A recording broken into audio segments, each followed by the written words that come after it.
श्रोता प्रेमियों, मैं राम सागर शास्त्री आप लोगों के समक्ष रखने जा रहा हूं एक प्रसंग, ज्ञानमाला भाग 2। देखिए, किसी कवि ने एक बड़ा सुंदर दोहा लिखा है कि 4 मिले 64 खिले 20 रहे करजोड़, हरिजन ते हरिजन मिले 7 करोड़। जब एक भक्त दूसरे भक्त से मिलता है तो सबसे पहले आंखों का मिलन होता है। 2 आंखें और 2 आंखें मिलकर 4 हो जाती हैं। दोनों हाथ जोड़कर दोनों से मिलते हैं तो 10 दूना 20 उंगलियां हो जाती हैं और रोम रोम प्रसन्न हो जाता है। शरीर में 3.5 करोड़ रोम होते हैं। 3.5 और 3.5 मिलकर 7 करोड़ हो जाते हैं। देखिए, मनुष्य को कभी शोक नहीं करना चाहिए। प्रेम के आंसू ठंडे और परंतु शोक के आंसू गर्म होते हैं। चक्रवर्ती राजा के पास 14 रत्न कौन से होते हैं? हाथी, घोड़ा, रथ, स्त्री, बाण, खजाना, माला, वस्त्र, वृक्ष, शक्ति, पास, मणि, छत्र और विमान। या हम कह सकते हैं चक्र, रथ, मणि, खड्ग, ढाल, ध्वजा, खजाना, स्त्री, पुरोहित, सेनापति और चतुरंगिणी सेना। देखिए, 16 महादान में तुलादान और कन्यादान का नाम दिया जाता है। खटरस इस प्रकार है: मीठा, खट्टा, नमकीन, कड़वा, कसैला और तीखा। भोजन 5 प्रकार का है: भक्ष्य, भोज्य, पेय, लेह और चोष। भक्ष्य जिसे चबाकर खाया जाता है जैसे रोटी। भोज्य जिसे निगला जाए जैसे दूध। लेह जिसे चाटा जाए जैसे चटनी। चोष जिसे चूसा जाए जैसे गन्ना। कर्म 13 है: मन, बुद्धि, अहंकार, कान, त्वचा, जीभ, आंख, नाक, वाणी, हाथ, पैर, लिंग और गुदा। देखिए, सतोगुण के संग से देव योनि, रजोगुण के संग से मनुष्य योनि और तमोगुण के संग से पशु योनि प्राप्त होती है। वृक्ष भी एक योनि है। वृक्ष 6 प्रकार के होते हैं। नंबर 1 वनस्पति, जो बिना बौर के फलते हैं जैसे कूलर, बरगद, पीपल आदि। नंबर 2 औषधि, फलों के पक जाने पर जो नष्ट हो जाते हैं जैसे धान, गेहूं, चना आदि। नंबर 3 लता, जो किसी का आश्रय लेकर बढ़े जैसे ब्राह्मणी, गिलोय आदि। नंबर 4 टोकसार, जिनकी सार बहुत कठोर होती है जैसे बांस। नंबर 5 विरुद्ध, जो लता पृथ्वी पर फैलती है, ऊपर नहीं चढ़ती जैसे तरबूज, खरबूजा। नंबर 6 द्रुम, जिसमें फूल आकर उसी स्थान पर फल लगी जैसे आम, जामुन आदि। देखिए, अमृत छीनते समय इंद्र के वज्र से गरुड़ का एक पंख टूट गया था। उसे वज्र ने काट डाला था। एक बार राजा मरुत ने ऐसा यज्ञ किया था जिसमें सभी पात्र स्वर्ण के थे। यज्ञ समाप्त होने पर वे पात्र उसने उत्तर दिशा में फेंकवा दिए थे। ब्राह्मणों को इतना धन दिया था कि वे ले जा नहीं पाए थे। परित्यक्त धन पर राजा का अधिकार होता है, अतः श्री कृष्ण के कहने पर युधिष्ठिर ने उसी धन से यज्ञ किया था। नारद जी को त्रिकालज्ञ कहा गया है। नारद का अर्थ होता है नार यानी जल, द यानी देना। इन्होंने तपस्या से पूर्व पितरों को जल दिया था। भगवान नारायण ने उस समय कहा था कि अब तुम दूसरा शरीर धारण करोगे तो तुम्हारा नाम नारद होगा। सूत किसे कहते हैं? जिसकी माता ब्राह्मणी और पिता क्षत्रिय हो, अर्थात विलोमज संतान। एक गांव में एक रात डेरा डालने वाले साधु को यायावर कहा जाता है। उच्च वर्ण का पुरुष नीच वर्ण की स्त्री से उत्पन्न संतान अनुलोमज, नीच वर्ण के पुरुष और उच्च वर्ण की स्त्री से उत्पन्न संतान विलोमज कही जाती है। श्राद्ध 3 प्रकार का होता है। हिरण्य श्राद्ध जिसमें केवल सुवर्णमयी दक्षिणा दी जाए, आम श्राद्ध जिसमें कच्चा अन्न संकल्प करके दिया जाए, पाक श्राद्ध जिसमें भोजन कराया जाए। लेकिन रीतियां क्या है? अतिवृष्टि, अनावृष्टि, चूहा, टिड्डी, तोते द्वारा खेती की हानि और राजा का आक्रमण, ये 6 रीतियां बताई गई हैं। राजगुण 6 प्रकार के बताए गए हैं। संधि करना यानी शत्रु से मेल करना, विग्रह यानी उससे लड़ाई छेड़ना, यान यानी स्वयं आक्रमण करना, आसन यानी योग्य समय की प्रतीक्षा करना, द्वैधी भाव यानी दुरंगी नीति अपनाना, समाश्रय यानी अपने से बलवान राजा की शरण लेना। कर्म का क्या अर्थ है? जिन जिन इंद्रियों और साधनों द्वारा कर्म किए जाते हैं उनका नाम कर्म है।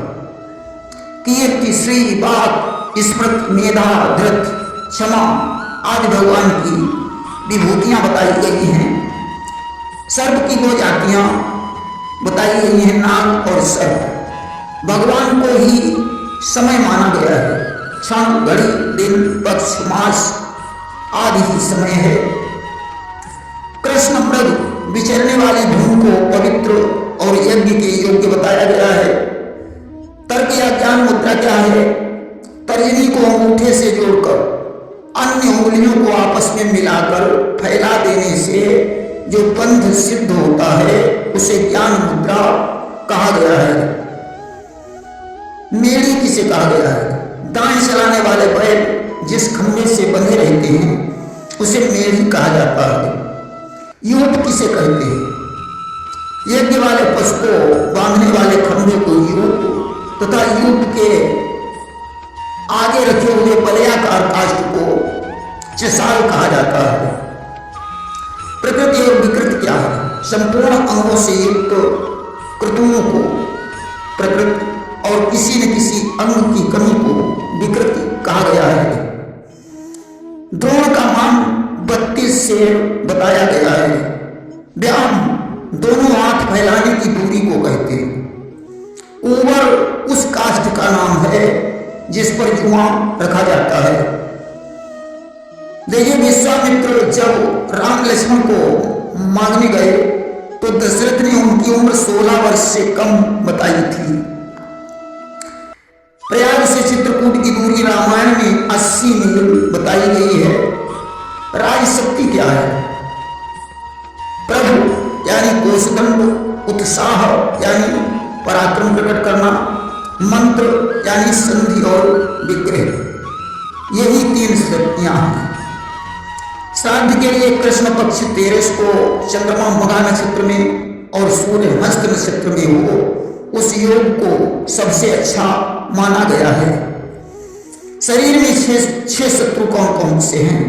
काम, क्रोध, लोभ, मोह, मद, मत्सर, या हम ये कहें कि 5 ज्ञानेंद्रियां और 6ठा उंच और सिलवृत्ति क्या है? बिखरे दाने बीनकर जीविका चलाना उंच वृत्ति है तथा शीला बीनकर जीविका चलाना शील वृत्ति है। देखिए, पान में तंबाकू नहीं डालनी चाहिए क्योंकि इसमें दरिद्रता का वास होता है। रात में पान नहीं खाना चाहिए क्योंकि रात में कत्थे में दरिद्रता निवास करती है। पान का डंठल और अग्रभाग तोड़ देना चाहिए। देखिए, सूर्य का एक नाम खगोल्क भी है क्योंकि एक बार विनिता कद्रू को पीठ पर चढ़ाकर सूर्य के पास ले गई। वहां सूर्य के तेज से कद्रू मूर्छित होने लगी। वह विनिता से कहना चाहती थी कि उल्का निपटेत यानी उल्का गिरेगी, परंतु उसके मुख से निकल गया खगोल्का निपटेत यानी खगोल्का गिरेगी। इसलिए सूर्य का नाम एक खगोल्क पड़ गया। पद्मा पद्मासन सभी लोग जानते हैं। इसे रोग नाशक माना जाता है। इसमें बाएं पैर को दाहिने पैर पर और दाएं पैर को बाएं पैर पर चढ़ाया जाता है तथा बाएं हाथ को पीठ की ओर ले जाकर दाएं पैर का अंगूठा तथा दाएं हाथ को पीठ की ओर ले जाकर बाएं पैर का अंगूठा पकड़ा जाता है तथा ठोड़ी को छाती में लगाकर नासिका का अग्रभाग देखा जाता है। यक्ष कर्दम क्या है? कपूर, अगर, कस्तूरी और कंकोल से बनी अंगराग सामग्री को यक्ष कर्दम कहा गया है। देखिए, चक्र प्रकाश या ज्ञान का, कमल अहंकार का, गदा ऐश्वर्य का, शंख ब्रह्मनाद का प्रतीक बताया गया है। संस्कृत भाषा में 14 स्वरों का उल्लेख किया गया है। राज्य के अंग का विवेचन इस प्रकार किया गया है: राजा, मंत्री, राष्ट्र, किला, खजाना, सेना और मित्रवर्ग। पुराण वाचक को व्यास कहा जाता है। पंचगव्य का पान करना ही शास्त्र सम्मत बताया गया है। पुलस्त आदि को मिलाकर 9 ब्रह्मा बताए गए हैं। 4 अरब 32 करोड़ वर्षों का ब्रह्मा का एक दिन बताया गया है। वहीं दूसरे हिसाब से 4 अरब 29 करोड़ 40 लाख 80 हजार वर्षों का आंकड़ा बताया गया है। लेकिन जिससे बड़ा कोई तप नहीं, उसे अनुत्तर तप कहा गया है। उंगलियों के पोर को पर्व कहते हैं।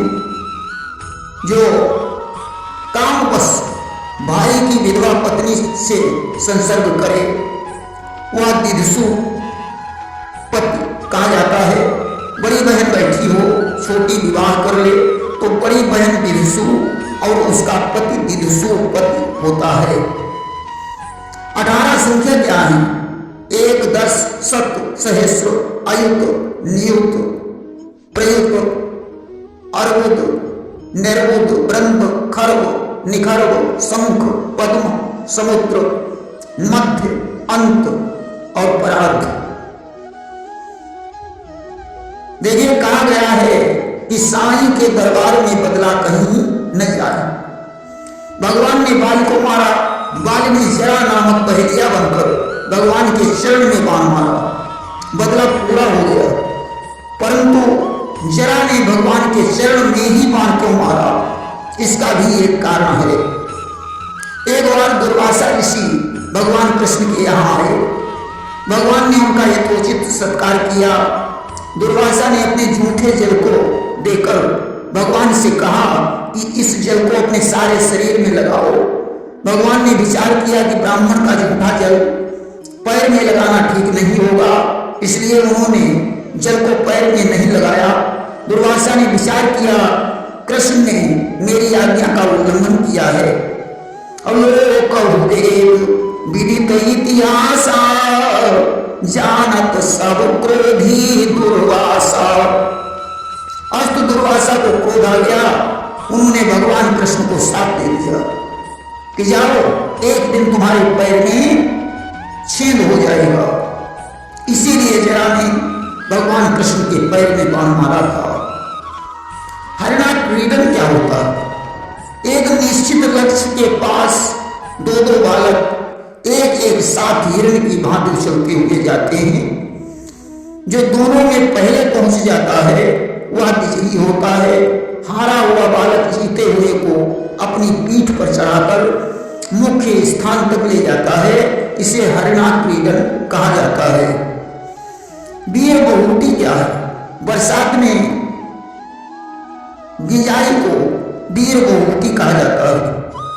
देखिए, देवकी के पुत्र हिरण्यकश्यप के भाई कालनेम के पुत्र थे। इन्होंने भगवान की भक्ति करनी चाहिए। हिरण्यकश्यप ने इन्हें श्राप दे दिया कि तुम लोग अपने पिता के द्वारा मारे जाओगे। इसलिए कंस ही कालनेम था।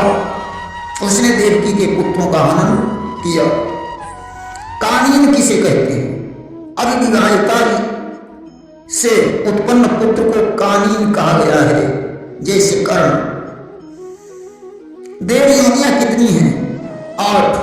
सिद्ध, गुह्यक, गंधर्व, यक्ष, राक्षस, सर्प, विद्याधर, पिशाच तिर्यक, सरीसृप, बानर, जंगली प्राणी, पक्षी आदि पशु योनियां हैं। इदम नमक कहकर जब घी की बूंदें किसी पात्र में टपकाई जाती हैं तो उसे प्रोक्षणी कहा गया है। जिस पूर्णिमा में पूर्ण चंद्र विराजमान हो उसे राका तथा जिसमें एक कला हीन हो वह पूर्णिमा अनुमति कहलाती है। इसी प्रकार दृष्ट चंद्रा अमावस्या को सिनी वाला और नष्ट चंद्रा अमावस्या को कुहू के नाम से जाना गया है। देखिए, शास्त्रों में गर्भिणी के लिए कुछ नियम बताए गए हैं। शाम को भोजन न करे, वृक्षों के नीचे न जाए, लोगों के साथ कलह न करे, अंगड़ाई न ले, खुले केस न रखे, अपवित्र न रहे, हिंसा न करे, बुरा भला न कहे, झूठ न बोले। देखिए, पूर्व जन्म के कर्म भोगने के बाद वर्तमान जन्म सिद्ध होता है। अंगुष्ठ और मध्यमा के बीच की दूरी को ताल कहा गया है। कश्यप, अत्रि, भरद्वाज, विश्वामित्र, गौतम, वशिष्ठ, जमदग्नि ये सप्तर्षि कहे गए हैं। ब्रह्मा जी ने रोते हुए बालक को उत्पन्न किया था जिसे रुद्र कहा गया है। रुद्रों की संख्या 11 हो गई। अजय पाद, अहिर्बुद्ध, विरूपाक्ष, भैरव, हर, बहुरूप, त्र्यंबक, सवित्र, जयंत, पिनाक और अपराजित। नव ब्राह्मणों में मरीच, भृगु, अंगिरा, पुलस्त, पुलह, ऋतु, दक्ष, अत्रि, वशिष्ठ का नाम आता है। ये ब्रह्मा जी के मानस पुत्र होने के कारण ब्रह्मात्मक या ब्रह्मवादी कहे गए हैं। बंधन माया का मूलक है, मोक्ष भी कोई सत्ता नहीं है। 1000 गायें और 10 बैल जिस भूमि में आसानी से इधर उधर भ्रमण कर सकें उस भूमि को गोचर्म कहा जाता है। छोटे शिशु में रोग ग्रहों से उत्पन्न होता है। कृतिका, पार्वती, अग्नि और शिव ने कार्तिकेय की रक्षा के लिए इन्हें उत्पन्न किया था। प्रेम से बोलिए वृंदावन बिहारी लाल की जय।